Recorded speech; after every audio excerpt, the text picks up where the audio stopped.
మీ ఎలాంటి వ్యాపార ప్రకటనలకైనా వెంటనే మా ఛానల్ సంప్రదించండి. అందరికీ నమస్కారం. నేను శిరీష. ఈరోజు మనతో పాటు ఉన్నారు ప్రముఖ ఆధ్యాత్మికవేత్త, జ్యోతిష పండితులు, శ్రీ విద్యా ఉపాసకులు డాక్టర్ సుదర్శన్ శర్మ గారు. గురుగారితో మాట్లాడదాం. గురుగారు నమస్కారం. గురుగారు, ఈ 2026 జనవరి సంవత్సరంలో ఈ మొదటి సంవత్సరం జనవరి కాబట్టి ఈ మాసంలో ముఖ్యంగా మేషరాశి వారికి ఎలా ఉండబోతుంది అంటారు? ఎలాంటి జాగ్రత్తలు తీసుకోవచ్చు అంటారండి? మంచి ప్రశ్న వేసావమ్మా.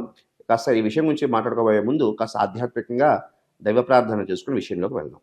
బీజాపూరగదేక్షుకార్ముకరుజా చక్రాబ్జ పాశోత్పల వ్రీహ్యగ్రస్వవిశాన రత్నకలశాన్ ప్రోధ్యత్కరాంభోరుహ ధ్యేయో వల్లభయ సపత్మకరయ శ్లిష్టోజ్వల భూషయాత్ విశ్వోత్పత్తి విపత్తి సంస్థితికరో విఘ్నేశ ఇష్టాబ్దదః.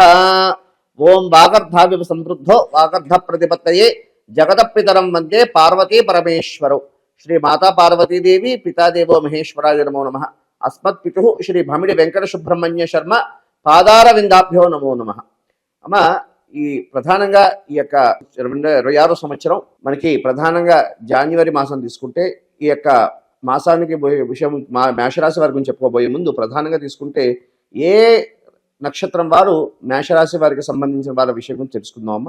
ప్రధానంగా అశ్విని నక్షత్రం 1, 2, 3, 4 పాదాలు, అదేవిధంగా భరణి నక్షత్రం 1, 2, 3, 4 పాదాలు, అదేవిధంగా కృత్తికా నక్షత్రం 1వ పాదం వారు మేషరాశి వారికి సంబంధించిన వారు అవుతారమ్మా.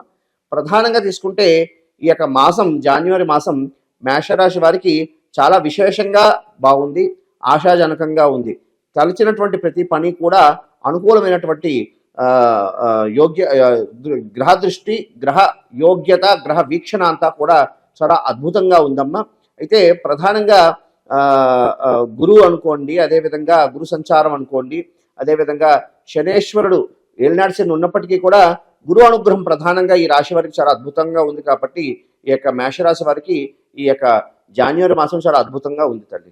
గురుగారు, ముఖ్యంగా మేషరాశిలో ఉన్న విద్యార్థులకు ఎలా ఉంటుందంటారు ఈ మాసం? మేషరాశి వారి విద్యార్థులకి ప్రధానంగా తీసుకుంటే మేషానికి సంబంధించి పంచమంలో అంటే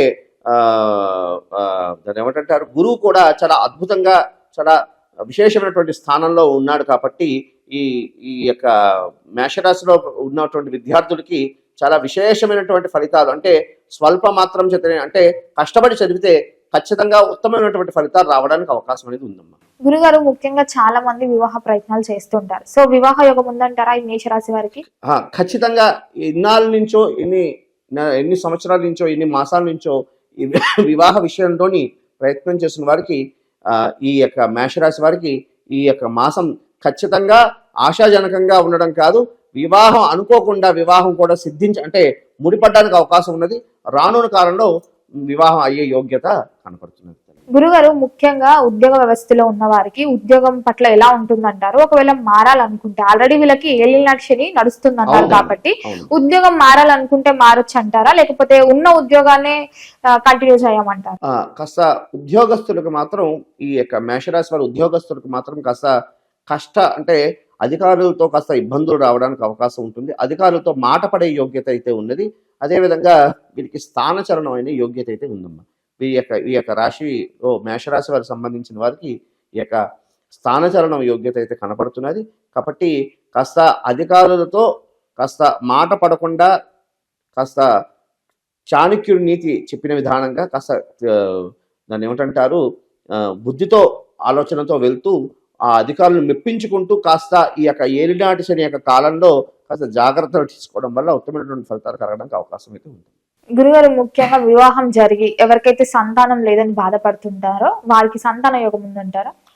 ప్రధానంగా తీసుకుంటే ఈ యొక్క మేషరాశి వారి ఎవరి సంతానం నిమిత్తార్థం ఎవరు ప్రయత్నం చేస్తున్నారో వాళ్ళందరికీ కూడా చాలా గురువు యొక్క అద్భుతమైనటువంటి స్థితి సంచారం వల్ల అద్భుతమైనటువంటి ఫలితాలు, వాళ్ళు అనుకున్నటువంటి దేని గురించి వాళ్ళు ప్లాన్ చేస్తున్నారు, సంతాన నిమిత్తార్థం ప్లాన్ చేస్తున్న వాళ్ళకి ఈ యొక్క జనవరి, ఫిబ్రవరి మాసంలో అద్భుతమైనటువంటి వార్తలు వినడానికి అవకాశం ఉంది. గురుగారు, ముఖ్యంగా ఎవరైతే ఈ రాజకీయ రంగంలో ఉంటారో వారికి ఎలా ఉంటుందంటారు? ఎలాంటి జాగ్రత్తలు తీసుకోవచ్చు అంటారు? రాజకీయ రంగంలో ఉన్న వాళ్ళకి మాత్రం కాస్త కొంచెం ఇబ్బంది కలిగే సూచనలు కనపడుతున్నాయమ్మా.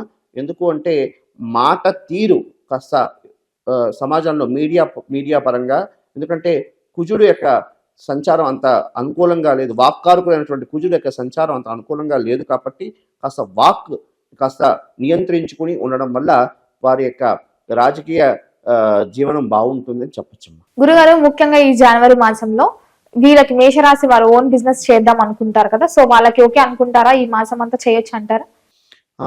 మెయిన్ ప్రధానంగా ఈ వ్యాపార నిమిత్తార్థం ఎవరు ప్లానింగ్స్ చేస్తున్నారో వాళ్ళందరికీ అనుకూలంగా ఉండే యోగ్యత కనపడుతున్నదమ్మా. ఎందుకు అంటే ప్రధానంగా శుక్రుడి యొక్క సంచారం కూడా అద్భుతంగా ఉంది కాబట్టి ఆ యొక్క సంచార అనుకూలంగా ఉండడం వల్ల, శుభగ్రహ వీక్షణ ఉండడం వల్ల ఈ మేషరాశి వారికి ఎవరికి బిజినెస్ పరంగా ప్లానింగ్స్ ఉన్నాయో అవన్నీ కూడా అనుకూలమవడానికి అవకాశం అయితే ఉంది. ముఖ్యంగా చూసుకుంటే గురుగారు, ఈ కళాకారులకి, సినీ రంగంలో ఉన్న వారికి ఎలా ఉంటుంది అంటారు ఈ మాసం అంతా? ప్రధానంగా చూసుకుంటే కళాకారులకి ప్రధానంగా బాగానే ఉందమ్మా.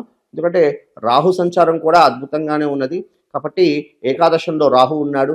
ఈ యొక్క సంచారం వల్ల కూడా రాహు శనేశ్చ రాహు కుజశ్చ కేతు అన్నట్లుగా రాహు యొక్క సంచారం కుంభరాశిలో ఏకాదశ స్థానంలో ఉండడం వల్ల చాలా వీరికి గుర్తింపు, అంటే ఈ కళాకారులు ఎవరున్నారో వారందరూ కూడా గుర్తింపు కలిగి వాళ్ళకి ఆర్థిక సంబంధమైనటువంటి విషయాల్లో కూడా వారికి చాలా అద్భుతమైనటువంటి యోగ్యత కనపడుతున్నది. వారికి అద్భుతమైనటువంటి ఆపర్చునిటీస్ రావడానికి కూడా అవకాశం అయితే ఉంది. ముఖ్యంగా గురుగారు, ఆర్థిక పరంగా ఎలా ఉంటుందంటారు వీళ్ళకి? ఆర్థిక పరంగా బాగానే ఉంటుందమ్మా. ఎందుకు అంటే బుధ సంచారం బాగుంది, అదేవిధంగా గురు సంచారం కూడా బాగుంది. ఈ ఏలినాటి శని ప్రభావం వల్ల కాస్త ఉడుదుడుకులు, కాస్త ఆ సమయంలో కాస్త ఉడుదుడుకు పడడానికి అవకాశం ఉంది కాబట్టి వాటిని ముందుగా ప్లాన్ చేసుకుని వెళ్ళడం ద్వారా వీళ్ళు ఈ ఆర్థిక పరమైనటువంటి ఇబ్బందుల నుండి అధిగమించడానికి అవకాశం అయితే ఉంది. ముఖ్యంగా గురుగారు, ఆరోగ్యపరంగా ఎలా ఉంటుందంట? ఆరోగ్యపరంగా మాత్రం ఈ మేషరాశి వారికి అంత అనుకూలంగా లేదమ్మా. ప్రధానంగా తీసుకుంటే ఉదర సంబంధమైనటువంటిది, అదేవిధంగా వాతపిత్త కఫ రోగాలు ఎక్కువ అవడానికి అవకాశం ఉన్నది కాబట్టి ఈ విషయంలో కాస్త వైద్య సలహాలని సంప్రదించడం ద్వారా ఈ మేషరాశి వారు ఆరోగ్య నిమిత్తార్థం గురుగారు, మొత్తం మీద ఈ మాసం అంతా మేషరాశి వారికి అనుకూలంగా ఉండాలంటే ఏ దైవాన్ని పూజించమంటారు? ఎలాంటి పరిహారాలు చేసుకోవచ్చు అంటారు?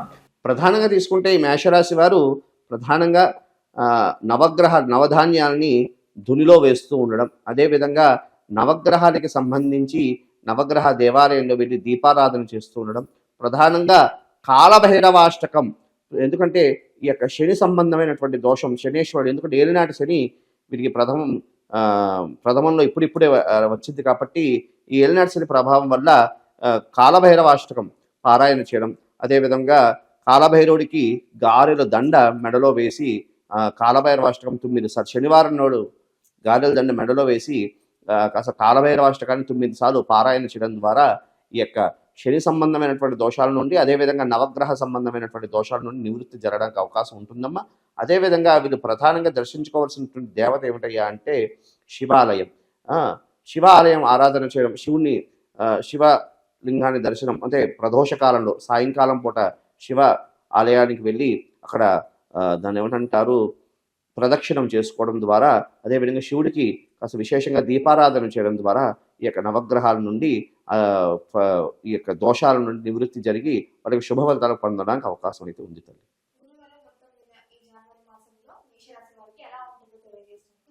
శుభమస్తు తల్లి.